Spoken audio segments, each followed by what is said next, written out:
Hello everyone, welcome to the first PUC online classes of Gopalswamy Independent PU College, Mysore. I am Suma, economics lecturer.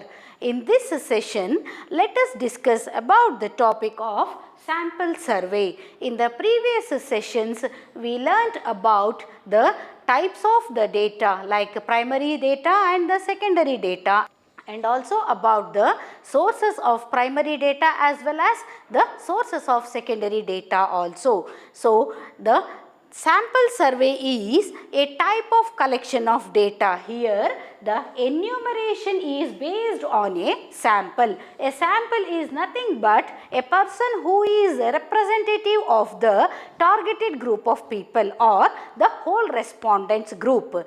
So, here whatever he says will be converted into opinion, and then based on his opinion only the decisions are taken. Many of the surveys are conducted through government departments, and these surveys reveal lots of information related to the topic on which the survey is being conducted. So, based on that the government takes decisions. If it is, for example, the construction of a school in a particular village, or the construction of the railway station, or construction of the bus stand or dam, or any social infrastructure facilities or economic infrastructure facilities are to be given, then prior to that the government conducts the survey, and based on that survey the government prepares a report. And after that only contracts are given to the persons, private agencies, and they will take the contract of construction. So, the sampling is nothing but the opinions collected from the representative of a group of people, or from that particular village one leader will come out and he expresses his opinion based on the study of the topic, and that will help the government to take decisions. Therefore, the first and foremost advantage of the sampling is that it is more scientific, because the person who gives opinion is having a deeper knowledge on the subject, and then only he is asked to give his opinion. So, this is more scientific as well as this is less time consuming.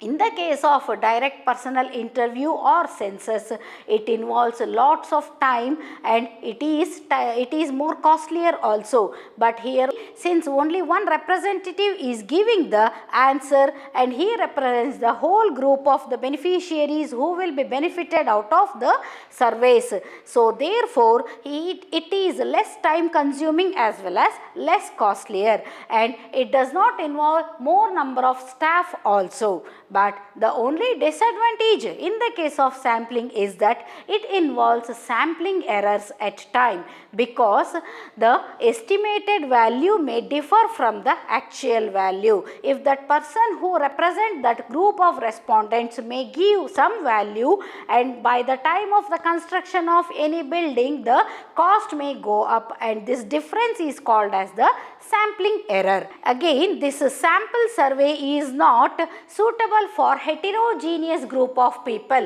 because the thinking is different from the heterogeneous group of people. There are varied opinions, and all these group of people who are thinking in a heterogeneous way may not listen to one such general opinion that is revealed by the representative. So, therefore, sample survey is suitable for homogeneous group of people.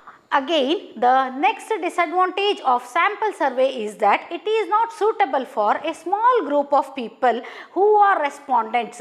It is suitable only to a large scale of people. That is, in the case of the respondents are of only 15 to 20 people, then sample survey spending time on this is a waste, because we can collect the information from each and every person of that 20 persons group. So, these are the disadvantages of sample survey. So, as you know, sample survey is the collection of the opinion, collection of the data from an expert who represents that particular group of people. So, now let us see about the types of sampling. The types of sampling are of two types. That is, the first one is random sampling and the second one is non-random sampling. So here the random sampling involves every unit of population will have equal chance of being included in sample survey in that particular sample.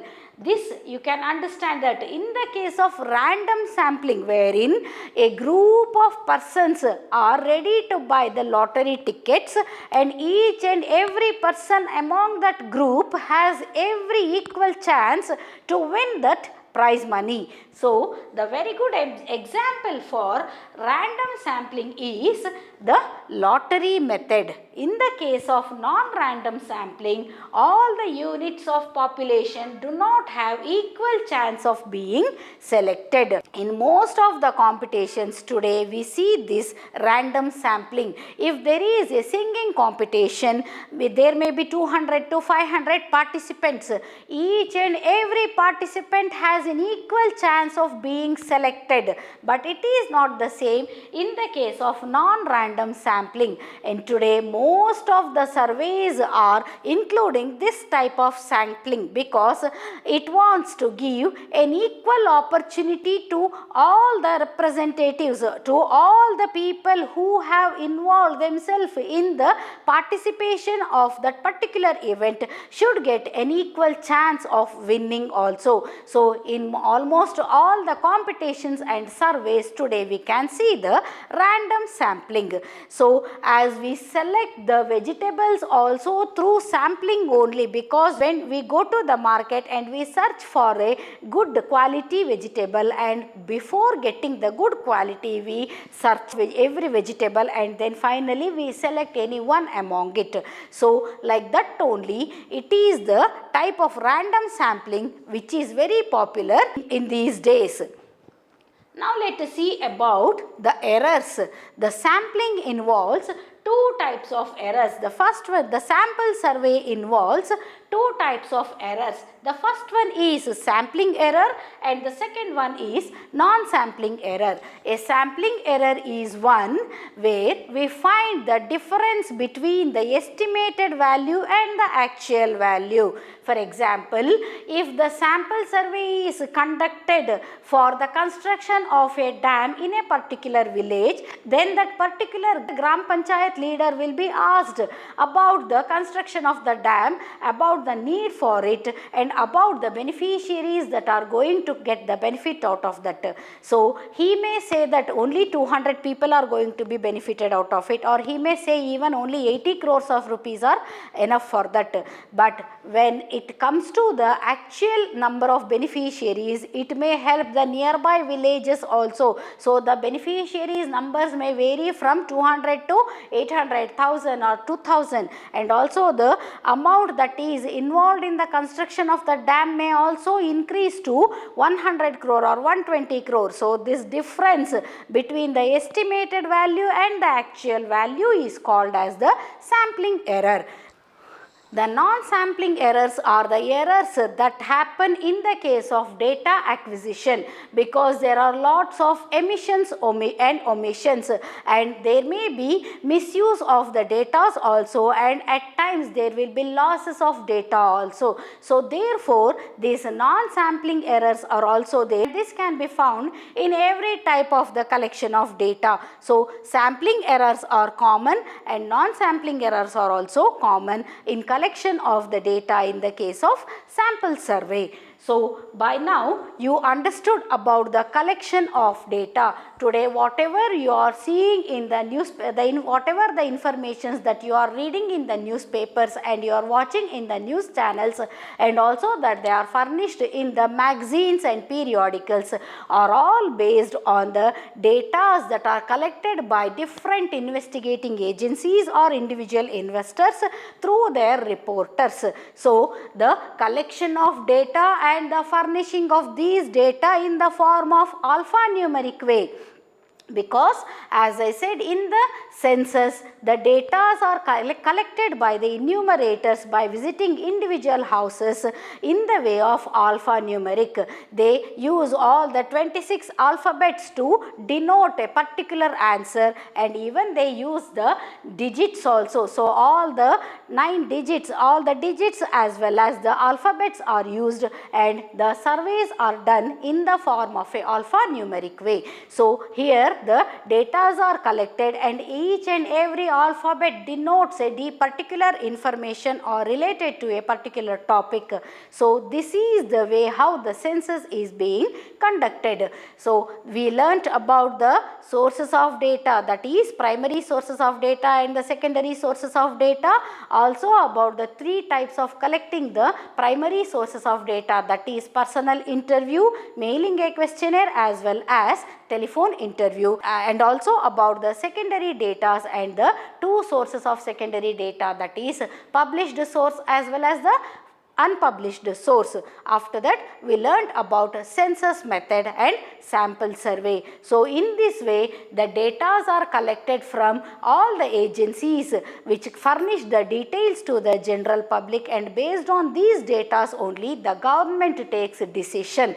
Today in this particular period of pandemic, lots of data are being collected from different sources of health agencies, and they are given to the general public in the form of All India Radio Newses or Doordarshan Newses or any private news channels newses, so that people are kept aware about the results of this coronavirus, and also they are given an awareness about the precautions that should be taken. So based on the data that are given about the chances of the COVID-19, people take decisions of going out. So during this lockdown period in our country, we saw that lots of data are furnished by the government of India related to the impacts of this COVID-19, and based on that only the government, general public started taking precautions related to the prevention of this COVID-19, and the results of the happenings of death is less in our country when compared to the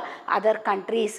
This is again because of the hygienic practices that we have followed through our good old days. Like this, lots of data are being obtained, and through this internet facilities today we can obtain any kinds of data related to any topic, and therefore it is of greater help for us in taking some major decisions. So the sample survey helps you in taking decisions, and this decision making will lead to the formulation of policies from government on different sectors of development. Sample survey is a major example for conducting the surveys, and therefore today lots of resources are being conservated, and based on this survey only we come to know about the number of lions or number of tigers or the extinct species, and many of the sectors that upon which we have to take some precautions. So this sample survey plays a very predominant role in decision making by both the central government as well as the state governments.